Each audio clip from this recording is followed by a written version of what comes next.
Ms Payne. Thank you, Acting President. I am pleased to rise to speak to this, the very first bill introduced into this Parliament by Legalise Cannabis Victoria, the Road Safety Amendment Medicinal Cannabis Bill 2023.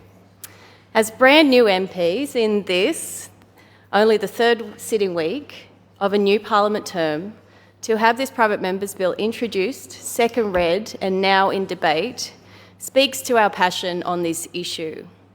And I hope is a signal of the work ethic this presents us MPs as a political party and the work we intend to bring to this chamber.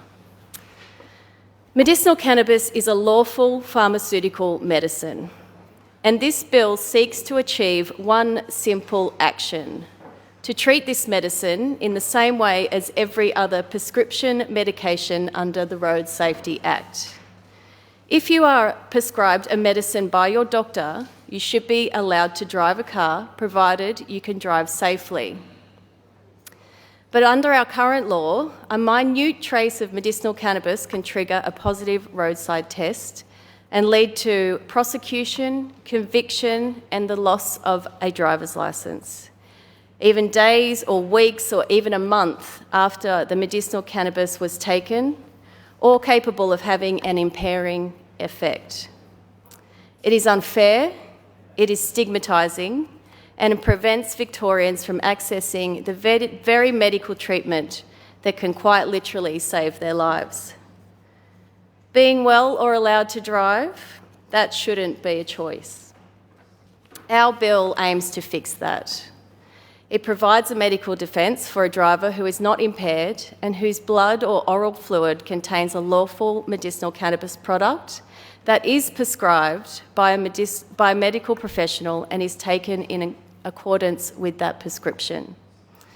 This type of medical defence already exists for all other medicines in Victoria and exists for medical cannabis in Tasmania and in other jurisdictions around the world. It will transform lives for many Victorians, like Alice. Alice Davey is a 33-year-old mother of two. Her eldest is primary school aged and her youngest is now almost 2 years old.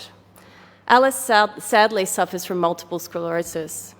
Without medication, she visibly tremors, but with medicinal cannabis, she is steady and she can function as a young mother and as a driver of a motor vehicle.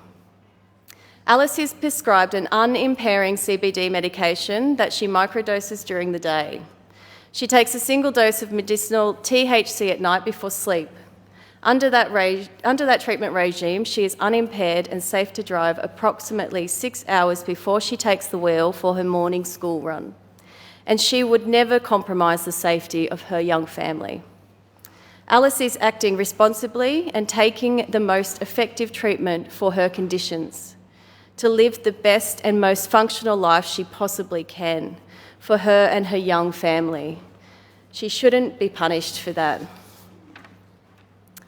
A roadside drug test that detects the trace amount of THC in her system should not cost her a financial penalty and the mandatory loss of her driver's licence.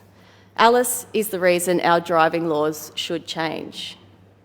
She is not alone. Thousands of other Victorians find themselves in a comparable situation each day. In fact, in Victoria, there have been over 4,300 prescriptions for medicinal cannabis issued in February this year alone. This needs to be a priority, and we need to find a solution for these patients.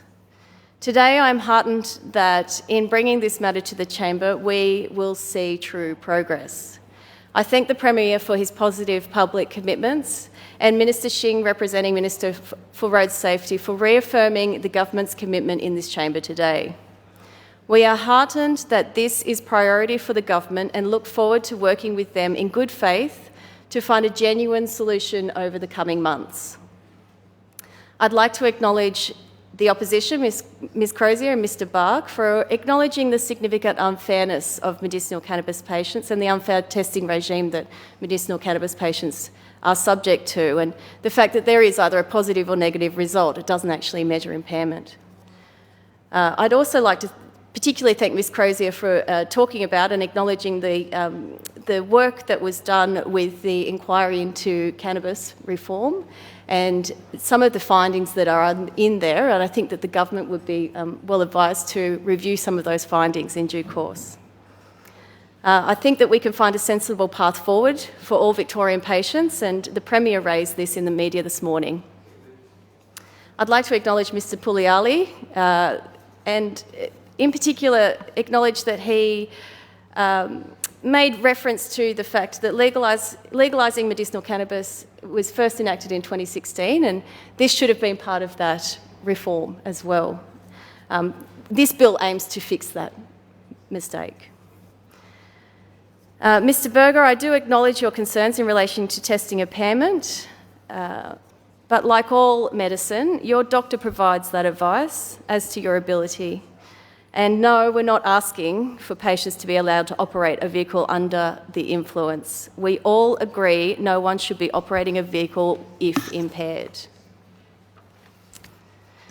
Mr Limbrick, I thank you for your reflection of your constituents' experiences, and some of them obviously medicinal cannabis patients, and the fact that they are consciously consuming their medicine to ensure that they aren't impaired when driving.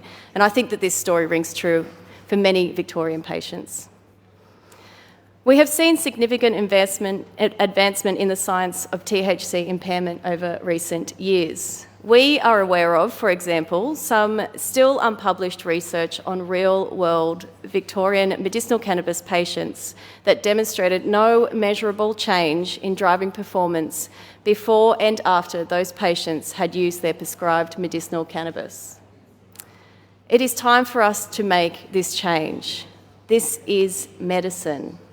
The stigma associated with cannabis creates bias, even if subconscious. It shifts perception. If we just remove the word cannabis from medicine and just treat it like medicine, it should be treated like all other medicines. What we are considering here is medicine prescribed by a doctor, where a doctor explains its side effects, how that medicine interacts and how it may affect a person's ability to drive. It is a medicine, and we hope very soon will be treated just like any other. And we are buoyed by the process that we have made today. Thank you.